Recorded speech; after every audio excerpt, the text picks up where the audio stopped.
अस्सलाम वालेकुम। क्या हाल है बच्चों? आई होप सो आप सारे अच्छे होंगे, तगड़े होंगे, खुश होंगे, बाश होंगे। आज एक नए टॉपिक के साथ बेटा आपकी खिदमत में हाजिर हूँ। लास्ट टाइम हमने पढ़ा था इंड्यूस ईएमएफ को और इंड्यूस करंट को, और फाइनली हमने ये बात की थी कि EMF is induced due to rate of change of flux. अब हमारे जहन में सवाल अराइज हुए, सर ठीक है, वो पता चल गया कि EMF rate of change of flux की वजह से इंड्यूस होती है, लेकिन सवाल ये अराइज हुआ कि कैसे, ऐसे कौन से वेज हैं जिनकी मदद से हम ईएमएफ को इंड्यूस कर सकते हैं। तो हमारे पास आज का टॉपिक है, हम जो पढ़ने जा रहे हैं बेटा वो सिंपल ये है कि राइट डाउन द वेज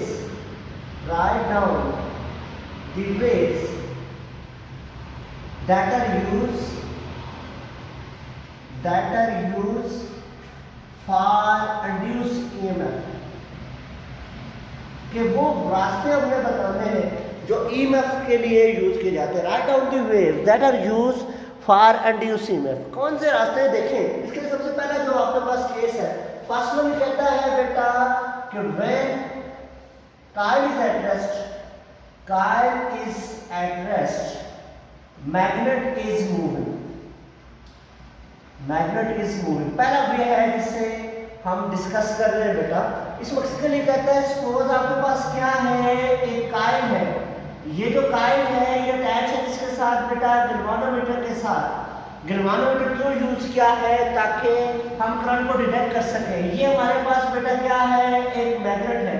ये मैग्नेट का नॉर्थ पोल और ये मैग्नेट का क्या है? South pole. बेटा देखें इस डायग्राम में, ये काइल है, काइल किसके साथ अटैच है? गैल्वानोमीटर के साथ। काइल से मुराद क्या होता है? कोई भी जो क्लोज सर्किट है वो काइल कहलाती है, और ये आपके पास क्या आ जाता है बेटा? मैग्नेट आ जाता है। अगर इनिशियली ऑब्जर्व करें हम, कहता है इनिशियली ये कहता है कि when coil and magnet both are at rest, कि जब काइल भी रेस्ट की फॉर्म में है, मैग्नेट भी रेस्ट की फॉर्म में है, then galvanometer shows no deflection, this means that no EMF is induced। कि जब काइल और मैग्नेट रेस्ट की फॉर्म में है तो गैल्वानोमीटर कोई डिफ्लेक्शन नहीं शो करता, इसका मतलब कोई EMF इंड्यूस नहीं हुई। लेकिन हम देखते हैं कि when a magnet is moving towards a coil, जो ही मैग्नेट मूव करता है towards a coil, or when a magnet is moving somehow away from a coil, then galvanometer shows deflection, this means that EMF is induced। Actually ये कैसे हुआ कि जब magnet को towards move किया तो मैग्नेटिक लाइंस काइल के area से पास हुई, बाद जगहों से ज्यादा मैग्नेटिक लाइंस पास हुई, बाद जगहों से कम मैग्नेटिक लाइंस पास हुई, तो due to change of flux EMF बेटा क्या हो गई? इंड्यूस हो गई, जो हमने पिछले लेक्चर में भी पढ़ा है। अब अगली बात ये कहता है कि सपोज अगर टुवर्ड्स मूव करने से EMF इंड्यूस हो रही है और अवे मूव करने से भी EMF इंड्यूस हो रही है, लेकिन यहाँ जो करंट की डायरेक्शन है वो डिपेंड्स करती है मोशन ऑफ मैग्नेट पे। The direction of current depends upon motion of magnet. बताने का मुराद ये, हटाने से मुराद ये है कि अगर टुवर्ड्स मूव करने से करंट क्लॉकवाइज प्रोड्यूस हो रहा है तो अवे मूव करने से करंट क्या होगा? Anti clockwise. मतलब जब भी में कहीं पूछा जाए कि टुवर्ड्स मोशन से करंट क्लॉकवाइज तो अवे मोशन से बताएं तो क्या होगा? Anti clockwise. क्यों? क्योंकि जो करंट की जो डायरेक्शन है वो किस पर डिपेंड कर रही है? मोशन ऑफ मैग्नेट पे डिपेंड कर रही है। ये आपके पास क्या था? केस 1। केस सेकंड की बात करें वो भी ऐसे ही है, सिंपल, तो हमने लास्ट में पढ़ा भी है। केस सेकंड ये कहता है कि when Kyle is moving, magnet is eight rest, कि जब काइल मूव कर रही है और मैग्नेट किस फॉर्म में है बेटा? रेस्ट की फॉर्म में। उसके लिए सिंपल ये कहता है कि जब काइल मूव कर रही है और मैग्नेट किस फॉर्म में बेटा? रेस्ट की फॉर्म में है, तो हम कहते हैं ये हमारे पास बार मैग्नेट है बेटा, ये इसका नॉर्थ पोल आ गया, ये इसका बेटा साउथ पोल आया। मैग्नेटिक लाइंस की डायरेक्शन है नॉर्थ पोल से साउथ पोल की तरफ। ये हमारे पास बेटा क्या है? एक काइल है जो किसके साथ अटैच है? गैल्वानोमीटर के साथ अटैच है। सिंपल, जो कल हमने पढ़ा भी था, कहता है इनिशियली जब काइल और मैग्नेट दोनों रेस्ट की फॉर्म में है तो गैल्वानोमीटर कोई डिफ्लेक्शन नहीं दे रहा है, इसका मतलब कोई EMF इंड्यूस नहीं हुई, कोई करंट आपके पास इंड्यूस नहीं हुआ। लेकिन जो ही हमने काइल को मूव किया towards a magnet, then magnetic lines of magnet passing through the area of coil and due to change of flux EMF induced in it। कि जो ही हमने कॉइल को मूव किया टुवर्ड्स अ मैग्नेट तो उससे magnetic lines pass हुई, और बाद जगह से ज़्यादा पास हुई, बाद जगह से कम, तो चेंज ऑफ फ्लक्स की वजह से ईएमएफ क्या होगी बेटा, इंड्यूस होगी। और जब अवे मूव करेंगे तब भी चेंज ऑफ फ्लक्स होगा और ईएमएफ बेटा क्या हो जाएगी, इंड्यूस हो जाएगी। यहाँ पर भी सिंपल, जैसा कि मैंने पिछले लेक्चर में बताया था कि जो डायरेक्शन ऑफ करंट है that depends upon the motion of coil. अगर कॉइल की टुवर्ड्स मोशन से सपोज करंट क्लॉकवाइज है तो वे मोशन से क्या होगा बेटा, एंटी क्लॉकवाइज आ जाएगा। ये क्या है बेटा, केस सेकंड। अब आ जाते हैं केस थर्ड पे। कहता है केस थर्ड क्या है, by changing area of coil, by changing area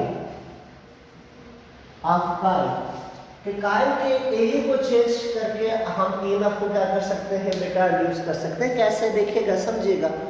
कहता है by changing area of coil की बात करें तो इसके लिए सिंपल आपसे कहते हैं सपोज आपके पास क्या है, कोई मैग्नेटिक रीजन है, ये क्रॉस लाइन इंडिकेट कर रहा है कि डायरेक्शन ऑफ मैग्नेटिक लाइंस क्या है बेटा, इनटू द पेज।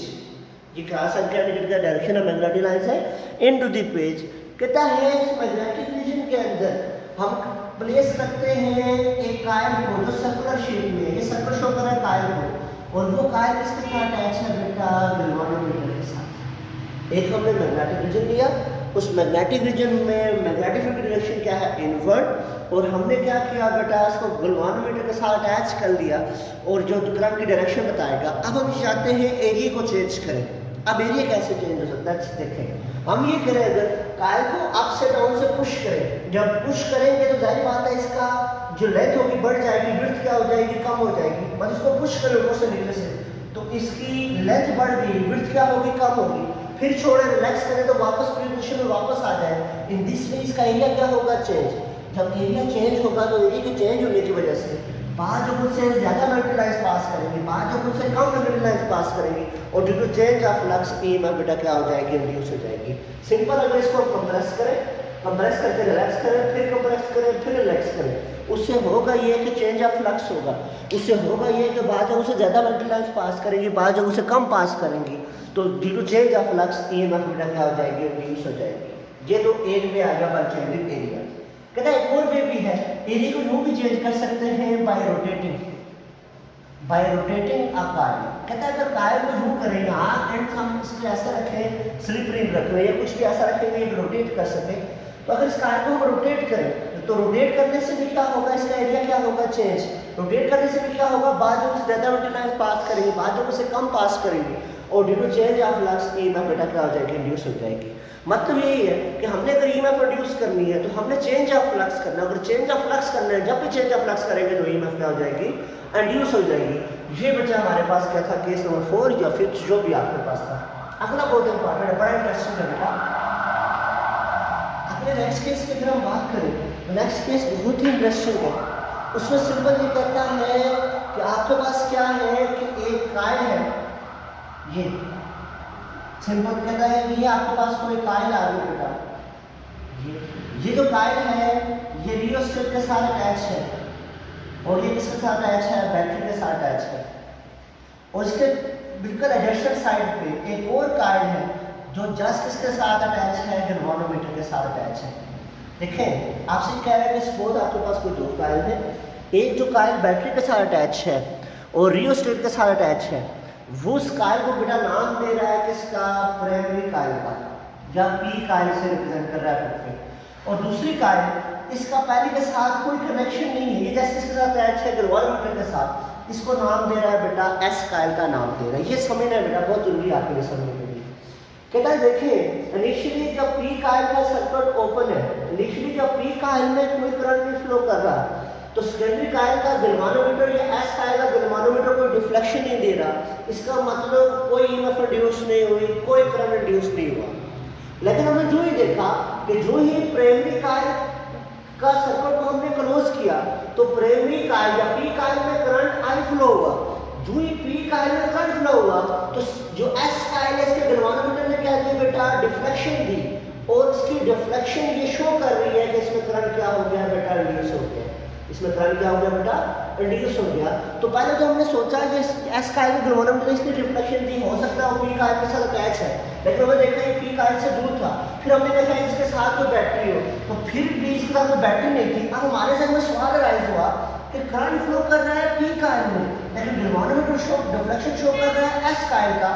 ऐसा कौन सा जादू हुआ कि करंट इसमें फ्लो हुआ, डिफ्लेक्शन इसमें हो गई? ये हमारे जहन में क्या हो रहा है बेटा, सवाल राइज हो रहा है। फिर सुनिएगा, जो ही पी कॉइल में करंट फ्लो हुआ, तो करंट जो ही पी कॉइल में फ्लो हुआ, एस कॉइल में ग्लोमेरोमीटर ने डिफ्लेक्शन दी, इसका मतलब ईएमएफ क्या हो गया, इंड्यूस हो गई। हमारे लिए परेशानी को ये बनी कि जो एस कॉइल थी वो पी कॉइल के साथ अटैच है, ना एस कॉइल के साथ बैटरी है, फिर इसमें करंट कहाँ से आया? ये हमारे जहन में क्या राइज हो रहा है बेटा, क्वेश्चन राइज हो रहा है। तो इसको समझते हैं बेटा, एक्चुअली में करंट आया कैसे, एक्चुअली में करंट कहाँ से मिला इसको, कौन सा जीन इसमें आया जिसने इसकी ग्लोमेरोमीटर को डिफ्लेक्शन दी? तो उसके लिए ये कहता है सिंपल, आप बता रहे हैं आपको हुआ ये कि आपके पास इनिशियली जो करंट था वो क्या था, जीरो। जो ही सर्कल को हमने क्रॉस किया तो करंट किस पे गया, जीरो से मैक्सिमम पे। पहले करंट जीरो था, तो जाहिर बात है जब ओपन था सर्कल, जो ही जोड़ा तो करंट जीरो से किस पे गया, मैक्सिमम पे।